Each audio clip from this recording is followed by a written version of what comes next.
우리 하나님의 말씀은 느헤미야 6장 15절에서 7장 4절까지입니다. 느헤미야 6장 15절에서 7장 4절까지. 성벽 역사가 52일 만인 엘루월 25일에 끝남에 우리의 모든 대적과 주위에 있는 이방 족속들이 이를 듣고 다 두려워하여 크게 낙담하였으니 그들이 우리 하나님께서 이 역사를 이루신 것을 알미니라. 또한 그때 유다의 귀족들이 여러 번 도비아에게 편지하였고 도비아의 편지도 그들에게 이르렀으니 도비아는 아라의 아들 스가냐의 사이가 되었고 도비아의 아들 여호하난도 베레가의 아들 머술람에 따라 아내로 맞이하였으므로 유다에서 그와 동명한 자가 많음이니라. 그들이 도비아의 선행을 내 앞에 말하고 또 내 말도 그에게 전하매 도비아가 내게 편지하여 나를 두렵게 하고자 하였느니라. 성벽이 건축됨에 문짝을 달고 문지기와 노래한 자들과 레위 사람들을 세운 후에 내 아우 하나니와 영문에 가는 하나냐가 함께 예루살렘을 다스리게 하였는데 하나냐는 충성스러운 사람이요 하나님을 경외함이 무리 중에서 뛰어난 자라. 내가 그들에게 이르기를 해가 높이 뜨기 전에는 예루살렘 정문을 열지 말고 아직 파수할 때에 곧 문을 닫고 빗장을 지르며 또 예루살렘 주민이 각각 자기가 지키는 곳에서 파수하되 자기 집 맞은편을 지키게 하라 하였노니 그 성읍은 강대하고 그 주민은 적으며 가옥은 미처 건축하지 못하였습니다. 아멘. 참 힘들고 어렵던 성벽 건축이 52일 만에 끝나게 되었습니다. 성벽 건축을 할 때에 앞장서서 반대했던 산발랏, 도비아 이 두 사람이 있었는데 그들의 방해에도 불구하고 오늘 본문에 보니까 성벽 역사가 52일 만인 엘루월 25일에 끝났다. 한 손에는 무기를 들고 한 손에는 이제 성벽 공사를 하는 도구를 들고 정말 이 느헤미야와 또 느헤미야를 따르는 사람들이 혼연의 일치가 되어서 쉬지 않냐고 성벽 공사를 하니까 결국 그 성벽 공사가 완공되는 그러한 순간이 찾아오게 된 것입니다. 우리가 주의 일을 할 때에도 힘들고 어려운 일이 있지만 그러나 우리 성도들이 한 마음이 되어서 주님의 영광을 위하여서 한다라면 그 어떤 일도 불가능이 없다는 것을 오늘 본문을 통해서 또다시 알 수가 있습니다. 무엇보다 16절에 보면 지금까지 방해했던 모든 대적들 또 주위에 있는 이방 족속들이 이 소식을 듣고 다 두려워하고 낙담, 이제 마음에 자기들이 포기를 했다는 것인데요. 왜 그랬냐면 단순히 느헤미야와 그 사람들이 성벽을 재건했기 때문이 아니라 그 과정 속에서 하나님이 함께 하셨다. 야, 정말 저 사역은 하나님이 함께 하지 않으면 될 수가 없었다. 될 수가 없다라는 것을 이방 사람들과 또 자기를 대적하는 사람들이 직접 눈으로 보았다라는 사실입니다. 그래서 그들이 우리 하나님께서 이 역사를 이루신 것을 알미니라. 여러분, 우리가 그 사역을 해야 되는 이유 중에 하나가 하나님께서 함께 하신다는 것을 나도 경험하고 다른 사람들도 경험하게 하기 위해서 그런 것입니다. 제가 옛날에 그 부천에 그 한 교회에 있을 때에 그때 이제 청년부를 맡아서 사역할 때에도 그 임원들에게 늘 하는 말이 뭐냐면 우리가 사역을 포기하지 않고 또 사역을 해야 되는 이유, 동시에 평범한 사역이 아니라 우리가 이전에 꿈꿨던 하고 싶었던 그러한 사역을 해야 되는 이유는 그 사역을 통해서 우리가 생각했을 때 과연 그게 될 수가 있겠냐 그러한 것이지만 그러나 하나님을 믿고 우리가 그 사역을 감당을 하면 하나님께서 이루신다는 것을 우리가 경험하게 될 것이다.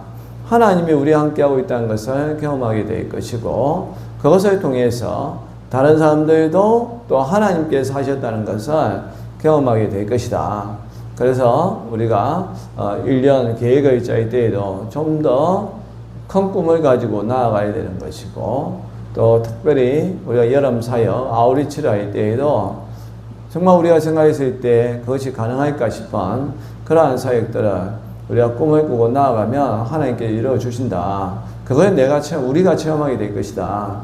그렇게 말을 했고, 또 감사하게도 그때 임원들과 청년들이 그러한 동일한 마음을 가지고 나아갔을 때에 실제적으로 우리가 꿈꾸던 그러한 사역을 하나님께서 이루어 주셨고, 그래서 그곳에 있는 우리 청년들뿐만 아니라 우리 청년들을 바라보는 성도들도 정말 하나님께서 하셨구나, 그런 고백이 나오게 된 것이고, 또 그러한 소문이 쭉 퍼지다 보니까 그러한 사역에 관한 이제 기고, 그 신문에도 나오고, 또한 제가 글을 써서 또 다른 한국교회 사람들에게 도움이 될 만한 그러한 글을 썼던 적도 있습니다.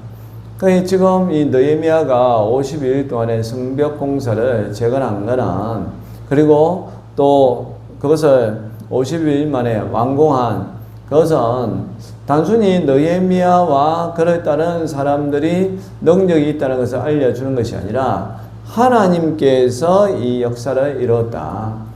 느헤미야와 함께 하던 사람들도 그렇게 고백하지만 그들의 대적이었던 산발락과 도비아 그리고 아라비아 사람들, 그 위의 사람들도 그것을 보면서 야, 저기는 하나님이 함께 하시는구나.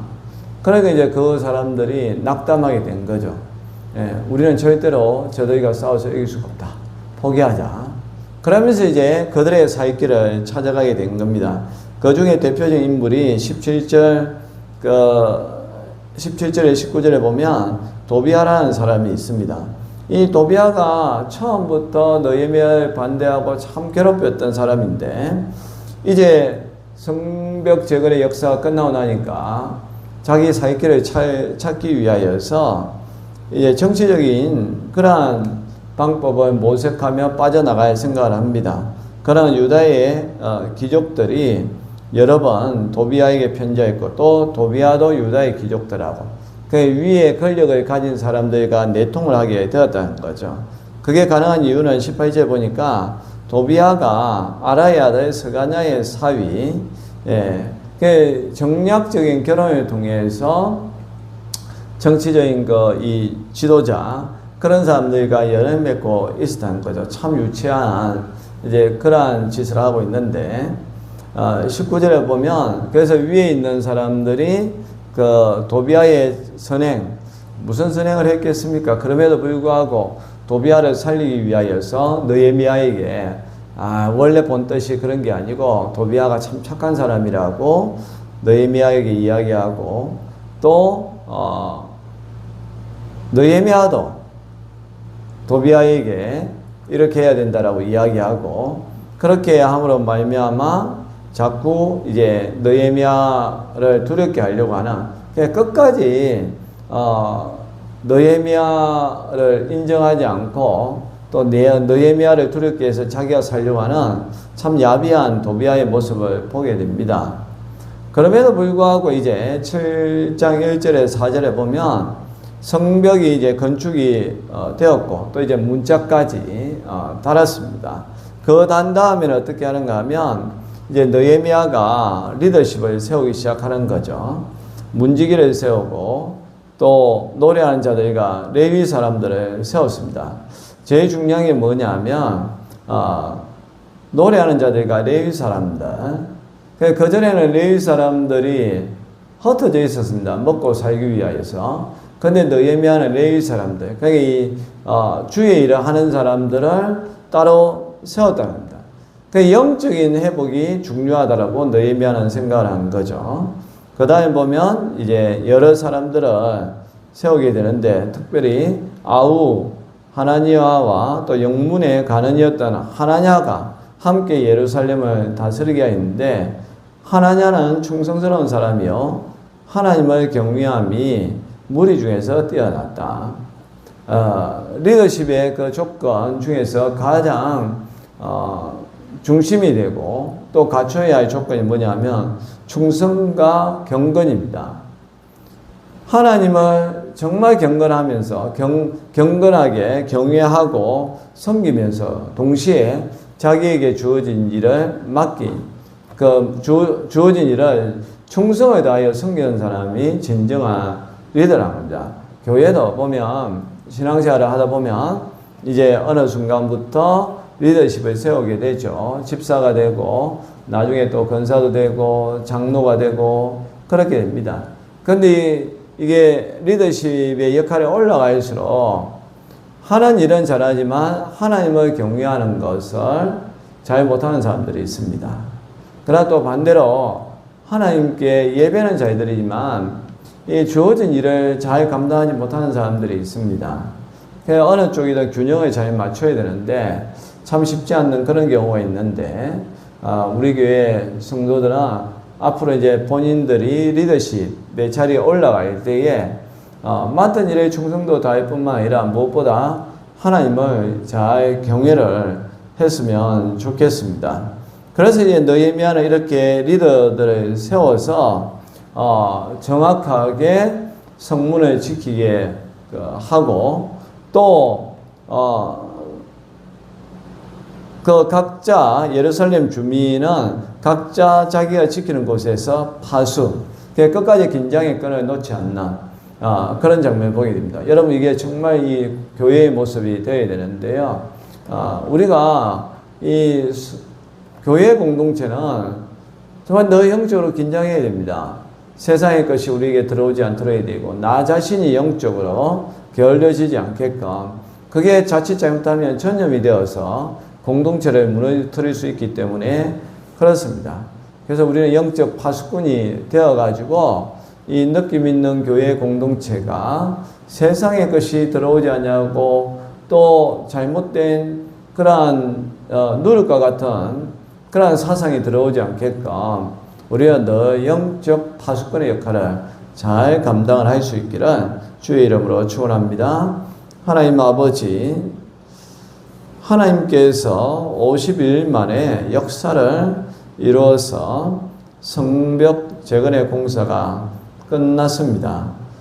정말 느헤미야와 함께하던 이들도 하나님께서 하셨다 고백하셨을 뿐만 아니라 대적자들까지 하나님께서 이 역사를 이루셨다는 것을 알 만큼 정말 주님이 아니면 할 수 없는 그런 일들이 일어나는데 우리 공동체도 하나님 정말 이것을 세워가는 데 있어서 날마다 하나님께서 하셨다라는 고백이 나오게 하여 주시고 또 우리가 주어진 일에 최선을 다하여서 정말 하나님께서 우리를 영적 리더자로 세워줄 줄로 믿습니다. 예수님의 이름으로 기도합니다. 아멘.